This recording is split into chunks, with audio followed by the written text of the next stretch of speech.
Another character I did like in the book was Sayori. Yeah. Which was a character, a friend of Shuichi's who kind of pushes him.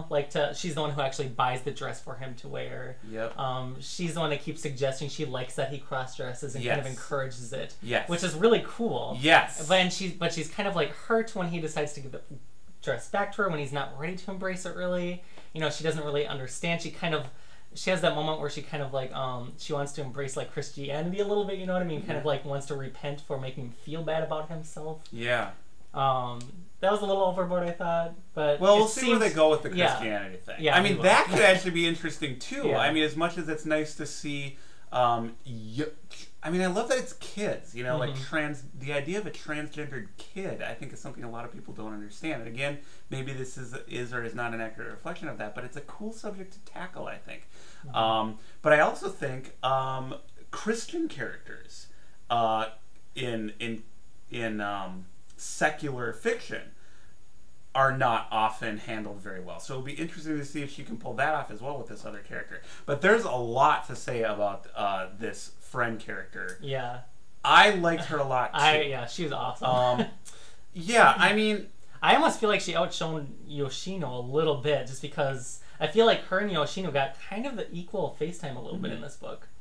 And I think Sayori is just like a really strong personality, and like when she's there, you notice her. I feel like. Yeah. Well, what I liked about her is because, like I said, I went in kind of with defenses up to see like, okay, is this really going to be what they claim it is? Is this really going to be a kind of well written story, sensitive to LGBT topics, or is it just going to be kind of exoticizing cross dressing and transgender people in the way that we've seen that manga does that. Sure. We've seen that. This is more of an innocent, right? Organic. So that character, I read, and I don't know.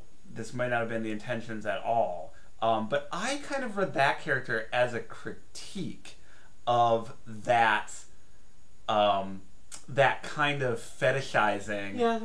Could be transgendered characters and fetishizing the kind of girlish boy or the androgyny, because that is fetishized in manga. I mean, I think that's fair to say. Sure. By women, by certain kinds of women are drawn to that, and I don't think anything's wrong with it. I don't think anything's wrong with it at all. It's great. It's kind of cool. That's great.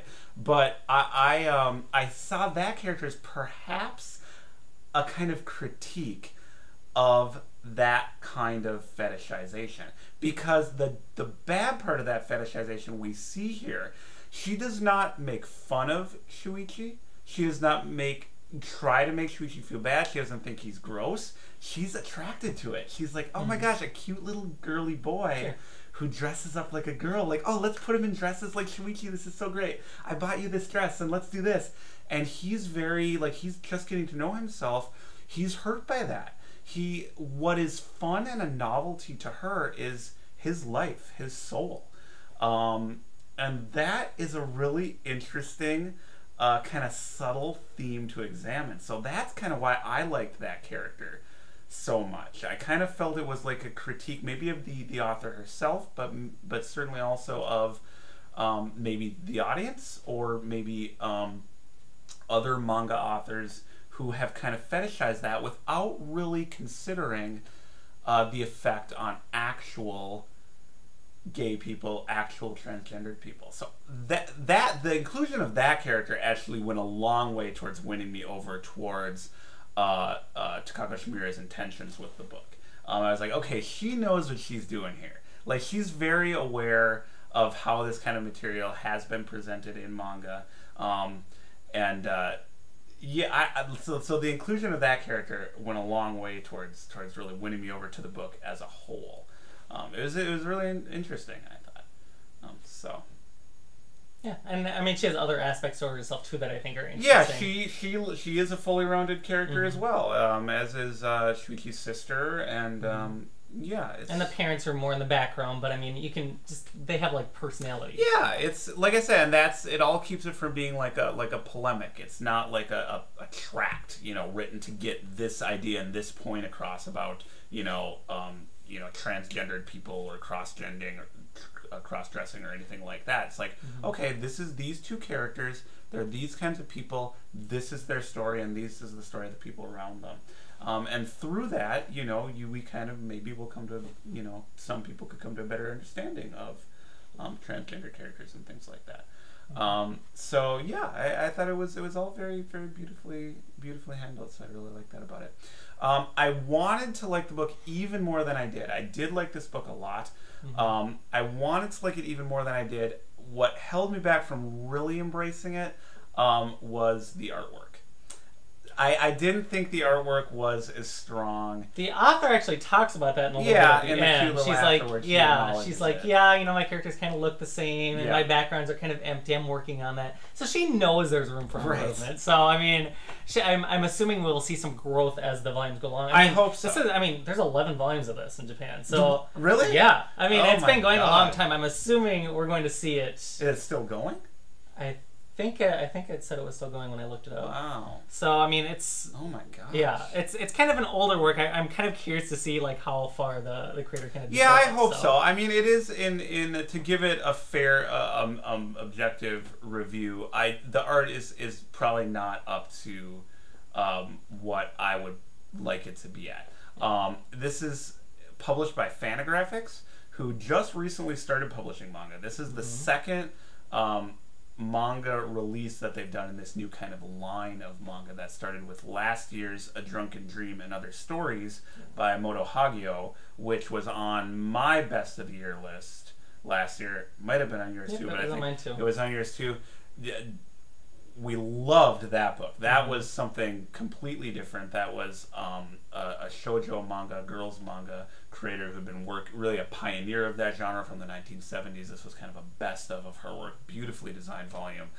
So that was a wonderful debut for Fantagraphics manga line. So whereas that release, I felt like, Fantagraphics is kind of a boutique publisher. They publish, like a lot of arts comics creators, they publish a complete Peanuts. So I feel like the work that they publish either has to have great historical significance, great cultural significance, or just a really, really high level of craft. Usually a combination of all three. That was the case with Moto Hagio's book. In the case of Wandering Sun, I feel like it's definitely the kind of cultural aspect of it that it made it worthy of being a beautifully designed Fantagraphics release, because the art is not quite there. The art isn't bad. It's not bad at all. It doesn't look bad. It's kind of takes a minimalist approach, but I think it takes that approach because the drawing chops maybe aren't quite there. Backgrounds are quite minimal. Even things like, the kids into wearing pretty dresses and stuff. Like, I wanted to see some really pretty dresses. Sure. You know what I mean? I thought, like, that was a drop ball on it. They stage a play at one point, The Rose of Versailles, which is kind of a gender-bending story, which itself has been published as a manga. They don't really show too much of the play. There's a fight at one point. They don't really show the fight. They just show the aftermath. Whereas this kind of cutting around these dramatic events can be seen as kind of deliberate storytelling choices when you're looking at someone like the Hernandez brothers, who Fantagraphics also publishes. Here, I felt like it was probably because the drawing skills were not quite there. Yeah. She can draw the characters fine, and again, it's not bad. It's not bad drawing at all. She finds a way to work around her own limitations, but I think those limitations are there, so that kept it from being something I could fully embrace as a comics work. But I don't think it'll bother most people as they read it. It's a character focused story, dialogue and things like that. So it doesn't really depend on a lot of detailed artwork to carry the story. She works well with the tool set that she has. Yeah, I'd say so. Yeah, so I loved it. The second volume is solicited already through Fantagraphics. Yep. And with the two choices that Fantagraphics have, brought to the table with manga, I feel like they could have some really exciting things like down the pipeline. looking for some really good stuff. Yeah, I hope Fangraphs keeps going with their manga line. They did the Motohagio book, which was fantastic. I'd love to see more work by her. They've done this now with a second volume on the way, so they're not doing a ton of stuff. But I hope they continue with it at whatever pace they think is appropriate. Because there's so much manga on the shelves, and they're filling a gap. Like this kind of stuff is the stuff we are not seeing. Well, these kind of releases, and especially the kind of stuff that Drawn and Quarterly has been doing with a lot of the Kiga manga over the past few years, and a lot of the Osamu Tezuka stuff that Vertical has done, really shows you with as much manga as there is out there, we have just barely scratched the surface as far as diversity of material. Most of what you see on the shelf when you go to like a Borders or Barnes and Noble something is, fairly mainstream kind of manga. But then you get a release like Wandering Sun, or a lot of the things that Drawn and Quarterly has done, Yoshihiro Tatsumi and that kind of thing, and you realize or the new Tank Hero book that's come out, the pre-World War II manga, wow, there's certainly the Motohagio book was like this, there's whole tracks of history and subgenres that we just have barely scratched the surface of with manga. It's literally a parallel world of comics that barely touched on influences from the US. It kind of Tezuka had the Disney influence, and then manga just kind of went off on its own and developed all these subgenres and all kinds of things for years and years and years before Americans really started looking at it again. So it's a very, obviously I don't need to tell anyone, it's a very rich comics culture. So I love releases like Wandering Sun that just show, as much as we've seen, how much further there still is to go. So I hope it finds an audience. Minor caveats on the artwork, but otherwise it's a really great book. I was looking forward to reading it, so I was happy we got to talk about it in this episode. A great book, and I look forward to reading book 2. Maybe we'll check in on it again in a future Manga Monday special podcast. Perhaps. All right, cool. All right, well, thank you for tuning in this week. I'm not sure what we're doing exactly next week, but it's sure to be fascinating. It'll be exciting, I'm sure. Thanks for watching. Thank you. Bye now.